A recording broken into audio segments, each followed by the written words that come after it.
मग असे super foods तर आम्ही देऊ शकत नव्हतो आमच्या नातेवाईकांना. मग करावं तर काय करावं?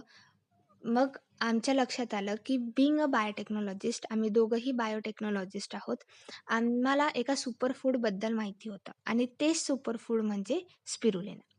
आता जे स्पिरुलिना आहे ते एक हिरवं निळं शेवाळ आहे. म्हणजेच की it is a blue green algae, ज्यामध्ये 50 ते 60% प्रोटीनची मात्रा असते आणि अंड्यांमध्ये फक्त 13% प्रोटीनची मात्रा असते. मग आम्ही ठरवलं, की आपण भारतात राहतो आणि भारतात घरोघरी आयुर्वेदिक उपाय किती होतात. मग तेव्हाच आम्ही ठरवलं, की का ना स्पिरुलिना आणि आयुर्वेदाला एकत्रित आणून आपण असे प्रोडक्ट्स बनवूयात, जे व्हेजिटेरियन असतील, नॅचरल असतील आणि इफेक्टिव्हसुद्धा असतील. आणि तिथूनच स्पिरुजन प्लस ब्रँडची ही सुरुवात झाली. अशा अनेक बिझनेस व्लॉगसाठी आणि आम्ही पुढे काय